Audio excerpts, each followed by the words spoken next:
Okay, let's unpack this. You're with the deep dive, and today we're pivoting to some really fast-moving events.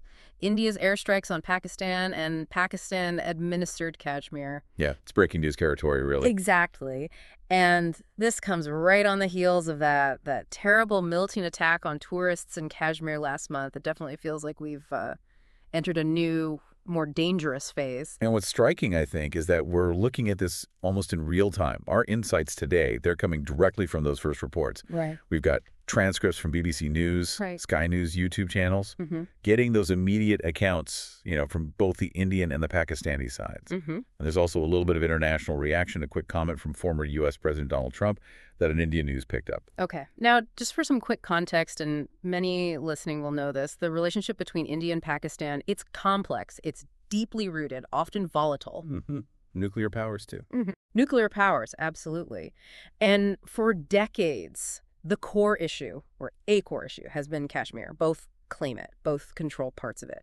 So our aim in this deep dive is really to look past those breaking headlines. Yeah, get into the substance. Try and understand what these initial reports tell us about the strikes themselves, these very different stories emerging, and crucially, the potential for things to escalate. Okay, so where should we start? Maybe the Indian perspective first. Yeah.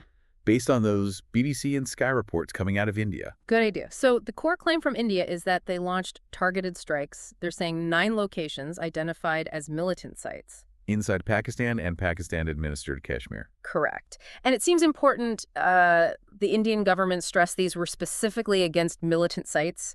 They made a point of saying Pakistani military installations were not hit. Right. That distinction seems key to their narrative. We're also seeing reports, maybe less confirmed initially, but reports of artillery shelling along the line of control. The Lahi, Yeah. the de facto border there in Kashmir. And the timing this happened about 12 days after that tourist attack. An attack India has very explicitly blamed on militant groups, it says, operate from Pakistan. And, the BBC News International editor raised a really interesting point, sort of asking, does India feel its honor has been satisfied now after these strikes? And maybe the even bigger question, the one hanging in the air, is how Pakistan responds. The BBC did mention Pakistani aircraft were apparently scrambled early on. Which, yeah, leads us right into the Pakistani account. And this comes largely from that Sky News transcript with Pakistan's information minister. Their version, starkly different. Completely different. They're saying India hit civilian targets. 5 locations mentioned. And tragically, they say this includes a mosque residential building. Yeah, and according to those initial Pakistani reports, there were casualties. They mentioned women and children specifically. The authorities there said, look, a full damage assessment is happening right now. But their stance was very clear. Pakistan didn't start this. But they reserve the right to self-defense. Absolutely. Unequivocally reserve the right to respond. And the Pakistani information minister, he was pretty forceful, wasn't he? Saying flat out, no terrorist camps in Pakistan. Yeah, quite a statement. He really pushed the narrative that Pakistan itself is a victim of terrorism. He cited, I think, a figure of around 90,000 lives lost fighting it. Wow. That's a huge number. And interestingly, they announced a proactive step. The minister said they were planning a press tour. Oh, yeah. For International journalists, local journalists, to take them to the sites they claim India attacked. That was apparently scheduled for the morning right after the strikes. So a clear move to try and control the narrative, show their side of the story. Exactly. Let the world see, quote unquote, what was hit. And then on top of that, Pakistan claimed its forces shot down 2 Indian aircraft. Right. In response to the strikes. Their message seems to be, India is the aggressor here, the provocateur. And our response, it's already underway. They also pushed back hard on the idea that India has any proof linking Pakistan to that tourist attack. Very hard. The minister said India just dismissed Pakistan's offer for a joint investigation. Even with neutral countries involved, like the UK. Yeah, even with that offer on the table, apparently. And then came the counter-accusations against India. Right, I saw those. Allegations about India harboring terrorists, assassinating Sikhs abroad. And the capture of that alleged Indian spy in Pakistan. So, throwing accusations back. There was also that slightly almost historical aside the Pakistani minister made, referencing the Soviet invasion of Afghanistan in the 80s. Yeah, when talking about Pakistan's past dealings with militant groups, it felt like he was trying to reframe history a bit, maybe suggest current accusations are based on outdated ideas. Perhaps. It was an interesting reference point to bring up right then. And crucially, Pakistan flatly denied any link to the resistance front. That's the group that actually claimed the tourist attack. Their argument being? Geography, basically. Okay. They pointed out how far the attack site was from the line of control, implying it wasn't feasible for them to be involved. Okay. So a very firm denial across the board there. What about wider reactions? You mentioned Trump. Yeah, just a brief comment reported by On Indian News. Former President Trump called the whole situation a shame. A shame. And noted, the long history of fighting between India and Pakistan. He just expressed a hope it would end quickly. Pretty straightforward. Right. So if we step back now and look at the core disagreements, Yeah.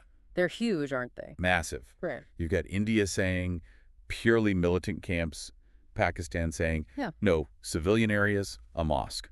Why do you think the narratives are so divergent? Is it just for domestic consumption or international? Probably both. Hmm. Each side needs to project strength and justification to its own people, but also frame the narrative for the global community, seeking support or condemnation for the other side. And that fundamental point, are there active terrorist camps in Pakistan or not? That remains just a complete point of contention. They can't even agree on that baseline fact.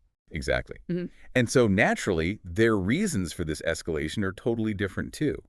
India points to the tourist attack. Pakistan points to, well, unprovoked Indian aggression. It's like they're describing two separate events almost. The actions, the justifications, completely different stories. It really highlights that information warfare aspect that always runs alongside these kinds of conflicts, doesn't it? It does. And the big worry, the thing everyone watching this thinks about is escalation. Yeah. The BBC editor flagging that these are two nuclear-armed neighbors, and it just hangs over everything. It really does. And that statement from the Pakistani information minister saying their response is ongoing, it'll be very, very effective, that certainly ramps up the concern. Mm-hmm. Although he did also add that line about wanting peace, but saying it shouldn't be mistaken for weakness. That classic diplomatic tightrope walk. Yeah, trying to sound strong but also responsible. It's so hard to see the off-ramp right now, isn't it? How does this de-escalate? It's tough. Someone mentioned the 2019 incident. Remember when the return of that captured Indian pilot helped cool things down? Right. Will something like that happen this time? A diplomatic channel? Some kind of gesture? It's just impossible to know at this stage. Okay, so just to recap the immediate picture for you listening. India conducts airstrikes. Pakistan vows a strong response. But what was hit and why?